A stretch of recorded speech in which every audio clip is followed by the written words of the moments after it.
Welcome to Next in Tech, an S&P Global Market Intelligence podcast where the world of emerging tech lives. I'm your host, Eric Hanselman, Chief Analyst for Industry and Company Data at S&P Global Market Intelligence. And today, we're going to be talking about the European power markets and a lot of the dynamics that are taking place there. We've looked a little bit at North America, but Europe has a very different perspective, especially when you think about some of the regulatory perspectives and what's going on. With me to talk about it are two of our team, Aisha Tashley, Consulting Manager from Platts side of the business, and Pedro Schweitzer, our Research Analyst. Welcome to the podcast, both of you. Thank you so much, Eric. It's been an honor, and I'm very excited to be here today speaking about two of our favorite topics, data centers and energy. Hi, Eric. Thanks for having us. Excited to join today. I'm looking forward to an interesting conversation. Well, there is so much to talk about and so many, I was going to say complexities, and then if the dynamics are so interesting in so many different places, it's a very mature market on the one hand, very cutting edge on the others. I guess maybe we can start out with a little bit of background in terms of what's happening. We talked about shifts in data center demand, what's happening with a lot of the baseload profiles that are happening across energy grids. Can you give us some background on the European market and really the focus in general? Yeah, I can jump in here with some background on the data center side. Really, it's the data centers are driving a lot of the conversation, and that's primarily because of AI, which has been the topic of the of the technology business for the better part of 2 years now. AI is driving everything now, right? Absolutely. It feels like we can't go 5 minutes without talking about AI. In Europe's case, we saw some booming data center markets across the continent.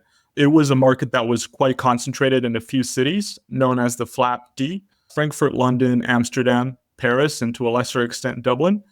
Those industries are still the primary drivers for data center investments in the continent. However, we're seeing a larger diversification of the business to other markets in the region. And really, AI has come to throw all the rules out the window in an interesting way.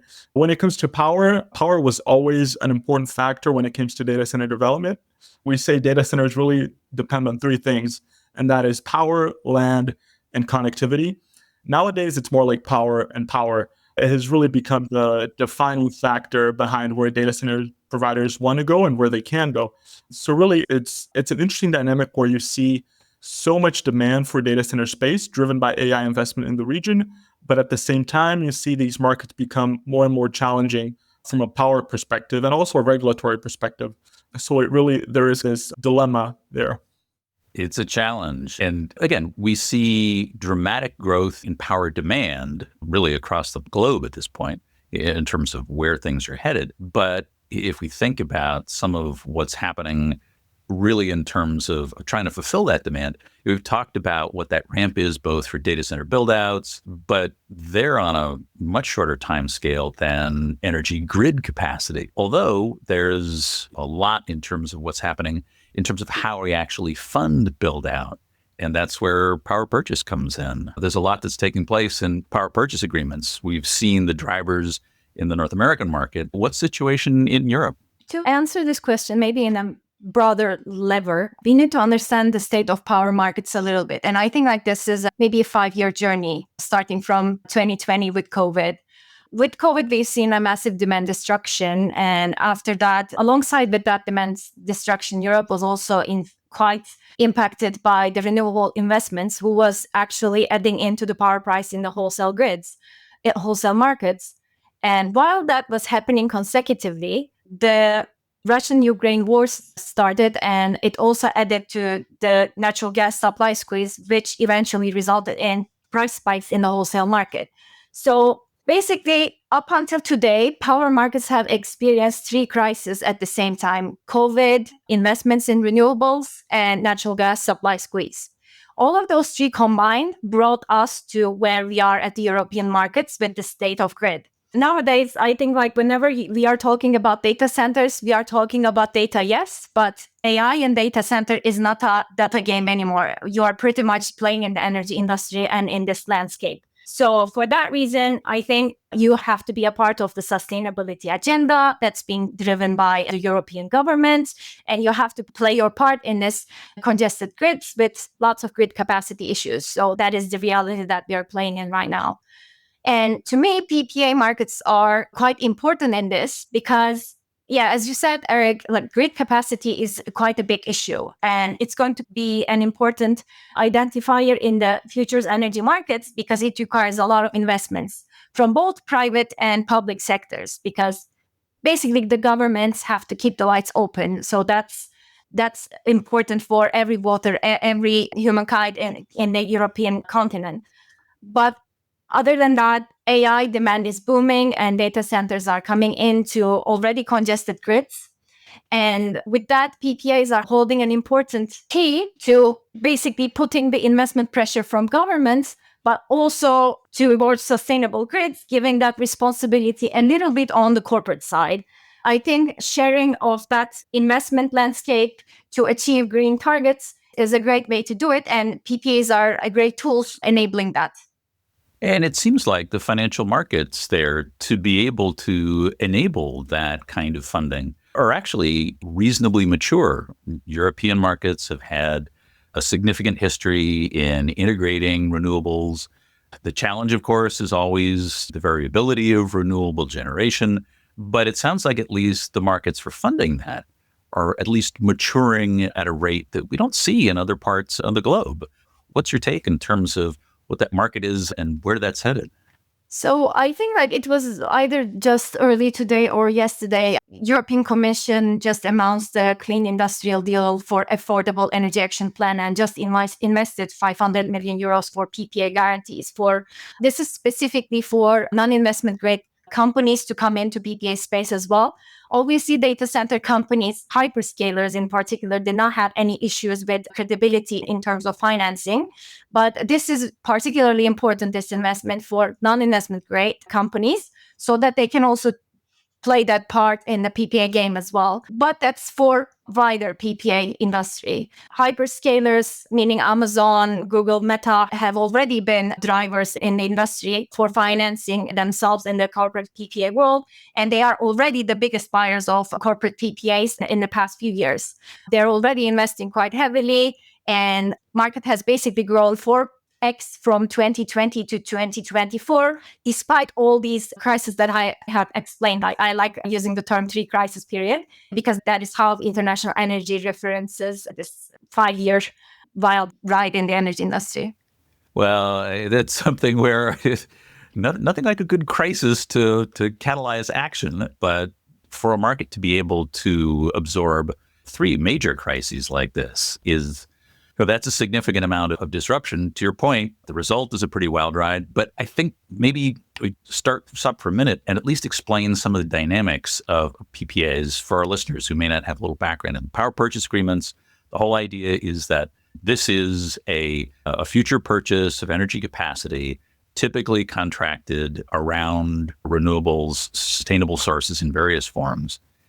The challenge, of course, what we've seen in other places, the hyperscalers are going out and directly contracting with individual power providers. But the fact that we're getting to a point at which there's a reasonably mature market means that now we've got PPAs and other aspects of energy guarantees, attribute certificates and such, that now we can trade this in a commodity market similar to the way in which we've been dealing with other commodities in terms of energy. Very interesting that there are now these guarantees for PPAs that might be below the level of, or I guess higher levels of risk, but having guarantees means that you've now got a whole set of potential new generators that can enter the grid and maybe open the grid and the energy markets in general for a little innovation. Is that where this is headed? It seems like in Europe, there's already a situation in which there's a reasonable amount of sustainable energy that's in the grid. Where do you see the impact, and what does this do to the markets in terms of being able to treat this like just another commodity? So PPAs are uptaking as another form of green commodity, and it's also driving. PPAs in itself are not commodities. The result of PPAs are actually green commodities because it is creating a commodity called green energy certificates, which is basically the proof that you are actually consuming green energy, and that has a value in the markets. So PPAs are enablers of you proving that you are actually consuming the right energy from the right resources, and clean commodity being the certificate. And I think like the renewable growth is going to be an enabler of increase in these green commodities. Obviously, the grids are changing, shifting towards more intermittent and renewables dominated grids. And that's also coming with its own set of challenges. For that reason, PPAs have already started transforming both the commodity space and the energy mixes of the countries. And PPAs being volatile and intermittent and causing negative price periods in the long-term periods. Most of the time last year, we have experienced it in certain countries, the negative price periods that we have not experienced in a few years back. And for that reason, that's also showing that there is still a need for base load. And I think that the commodity space is going to be shared between the base load provider, fossil fuels, mainly speaking about natural gas, combined with this increasing green commodities. So it's shifting towards this direction. Green commodities are uptaking, but it's not necessarily changing or phasing out the brown commodities like natural gas or so in the short run. Yeah, I think we can't emphasize enough just how much of this is driven and is going to continue to be driven by hyperscalers, not just in Europe, but globally. Now with AI, we see them investing heavily and expanding their infrastructure across several markets, and their need for energy is massive. On the data center side, data center providers often face these power issues. They are aware of those power constraints and might limit where they build. However, when it comes to actually being at the forefront of the discussions and dealing with governments and things like that, it's usually the hyperscalers who take the front seat. So this really is a market, both on the data center and the power side, that's becoming very much hyperscaler driven and more being defined by these players. It seems like that's a situation in which the hyperscalers, to Aisha's point, can contribute to base load. It's interesting to see that we're getting to negative pricing situations in the markets. And the implication there is that we've got oversupply. But this gets back to that variability of renewable sources and some of the challenges they face on the grid. I guess we're a long way from having the level of storage capacity. One of the things that, of course, gets kicked around a lot is, hey, we've got excess capacity. Why not just store it? Well, that's a tremendously complicated problem, especially at the scale the grid operates. What do you see as forces in play that may help to smooth some of that out? Is it just simply increasing base load to balance some of that? But that, of course, comes with its own challenges. I'm curious what you see as potential ways to work around that. I think an important change in dynamic to emphasize in this new AI era we live in is the increased amount of geographic flexibility we're seeing in these companies. And that has led to the emergence of new markets and new locations that are being considered by hyperscalers where they can build their infrastructure. In Europe, as I mentioned earlier, there used to be this big focus on specific markets. The UK and Germany are set to lead in terms of data center investment for the foreseeable future. However, we see certain locations that offer perhaps a more propitious power scenario emerging in the European conversation, right?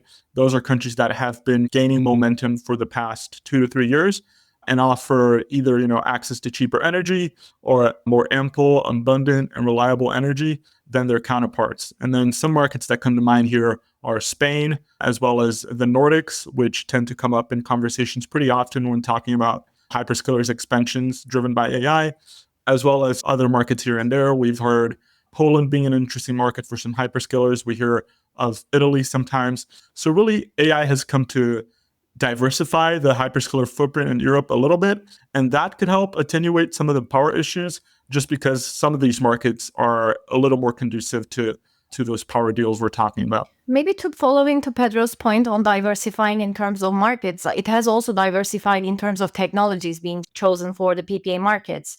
So previous years when PPA markets started ramping up for Spain and Germany for big PPA markets in general, we've been seeing more of an uptake of solar standalone projects. Nowadays, we started seeing more hybrid projects. So 2024 has been the year of hybrid projects emergence for European continent. We've been seeing a lot of combinations of solar wind projects, and particularly the reasoning behind this is to provide better base load. And we're also seeing that within this technology space, batteries are coming as well. Batteries are basically being the grid stabilizers and also filling up the arbitrage between the markets and the demand requirements.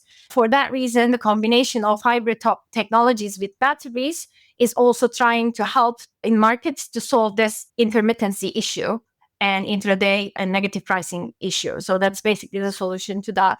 But what governments are also doing on the side to acknowledge these geographical challenges is also towards pushing the grids a little bit more decentralization with nodal pricing structures. So they want to understand the value of a certain area better and price it better. Obviously, this will create another set of data. And like we are talking not about wholesale markets as a unified one market, but we are talking about multiple markets at the same time, which is data. So it's like a chicken and egg problem. To solve the AI problem, we actually have to create decentralized grids. And we need to optimize them better. And that also maybe opens another arena where AI can be utilized. AI starts to be the solution to the problem that AI has created. It seems like at least there are some approaches to some of the volatility that exists in the market, and some ways in which we can start to tackle this in ways that are going to maybe smooth some of that volatility in terms of the overall load.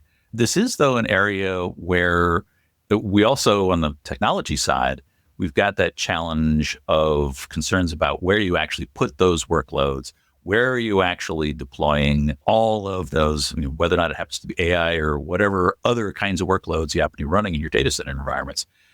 There's also the regulatory concern that we've got to be able to go cite those workloads and the data that's associated with them in places that are going to adhere to data sovereignty rulings. One of the things we've talked about on the podcast in previous episodes is the idea that maybe we get to a point at which regulatory requirements for sovereignty can be solved by cryptographic mechanisms. So I'm going to put another plug in there to get hopefully a little more regulatory visibility around it. But for now, we're still in a situation where ensuring that the workloads themselves, they're going to have a certain level of localization requirement. That starts to really mean that we've got to do some trading off between these various markets. Aisha, to your point, it seems like there's at least, or maybe on the cusp of doing a little bit more intermarket trading. One of the challenges we have in various markets is that just the flexibility of power movement makes some of that power trading a little more complex. What are the dynamics in the European market like? It sounds like the back-end markets are capable of managing that. Is that something where distribution of power is a challenge? I'm curious if that's another factor that comes into play. Yeah, definitely. Distribution of the power is a challenge. Where you are producing and where you are consuming has conventionally been developed in different regions in a certain country. For Germany, that definitely is the case. Production facilities of renewables and where they consume the actual electricity has been in two major different areas. This has been the case in the UK. And that's the main driver behind the discussion of nodal pricing in the first place. So we have to converge them where you are consuming the electricity and where you are producing. It can be even detached from the central grid. We can be talking about microgrids, which is like easier to manage, like whatever you're producing, you can be consuming at an instance. So that is basically maybe detaching some part of the problem and allowing each corporate or investor to solve this problem within itself without having to rely on central governments. And I think like that is the key. That is a very important idea towards how the future grid should function. What about energy mix? Because it seems like we also look at the potential for some of these shifts to take place, certainly in the States. We've been talking about the increasing presence of nuclear, a lot of discussion about small modular, although clearly that's pretty far down the road. I'm curious about energy mix across Europe and whether or not that has an impact and a potential future in terms of how it addresses some of these challenges. Natural gas is still an important part of the European grid, and that's basically the base load. But I think like the base load terminology is diversifying a bit, and nuclears are definitely going to be sharing that responsibility in the long run. Micronuclears, currently, they are still like quite expensive applications. And I think like that's going to be a part of the future solutions when we are considering microgrids for sure. But for centralized baseload, I think it's going to be between natural gas and nuclear at scale. Yeah, we're going to see combinations of that shared with maybe battery storage, combined renewable energy technologies.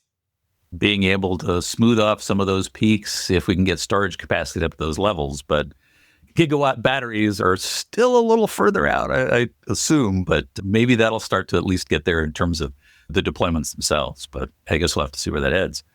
To that end, how do you see the markets evolving? Eric, I think it goes to your earlier point on regulation and data sovereignty. Really, a very unique, I'd say, factor surrounding Europe is the dynamics of the EU. That could really make or break some data center markets in the region. AI, as I mentioned earlier, has caused some higher levels of geographic flexibility. AI workloads aren't as latency sensitive. So we see that desire to move away from certain metropolitan hubs, especially with the power constraints in mind. However, I would say the regulatory environment and the regulatory framework around AI is still evolving. Some markets in Europe, like Germany, tend to be at the forefront of industry regulation, and we believe we could see some regulation on AI emerge in the next few years, if not the next few months, that are going to make it clearer to what extent those workloads can actually be placed in new markets away from those traditional ones. But in general, I think the outlook for the data center industry specifically is very, very positive. We're going to have to see how the power industry adapts to that. But here at S&P, our 451 research numbers, we estimate that the data center industry in Europe is going to double between early 2025 and end of 2029 in that 5-year period. Just in Europe, we're going to see 10 gigawatts of data center capacity at least come online in those 5 years. Wow, that's dramatic. That is a dramatic shift. That is the industry growing at approximately 15% a year in terms of supply. Really, the power challenges are there and everyone's aware of it. However, I think it's precisely through innovation and through focusing on new dynamics, new initiatives, things like PPAs, that the industry is trying to get ahead of those challenges and better present itself to the governments, but also the general public. To me, I think Europe has a big fish to fry nowadays, meaning that, yes, sustainability has been always like the driving factor behind regulation. But nowadays, we're talking more and more on supply security. And this is going to be a driving factor also towards the upcoming years when governments are making supply-related decisions. And yes, the renewables will still continue to uptake, but how far they are going to be capable on sustaining the competitiveness and the baseload that the markets industries require alongside the sustainability targets, that's going to be a multivariable optimization problem, which Europe has to solve in the next upcoming years, which we are all curious to see. They need to keep competitive and they need to keep maintain supply security, and all of those while on the driving seat, we're going to see the sustainability agendas being pushed forward. Like Europe's target is basically to be 70% renewable by the year 2030, and that's a massive uptake from where we're standing. And through this target, we are seeing a demand increase on AI, basically doubling from 5% to 10% by year 2030. So we are talking about a massive supply increase to sustain the growth in the AI industry as well. Yeah, I think I just named out a lot of challenges, but all of these will feed into how we are going to solve the AI problem in the future. And as you're pointing out, you alluded to some of the challenges that sit underneath this, that really underlie all of these questions, which is some of the political aspects of this, in that you do have grid and power availability and pricing that become a concern for populations at large. We see some of those concerns rising out of grid congestion in a number of markets, but I think we've seen that in Scandinavia, some of the areas, there's some areas there which there are challenges that have some fundamental political concerns that come to play that are driven by energy.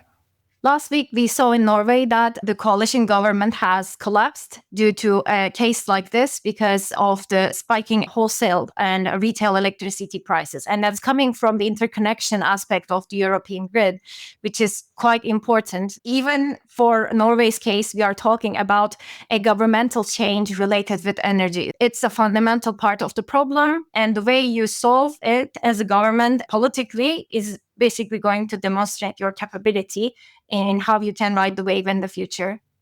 As you said, a very large fish to fry with so many different implications.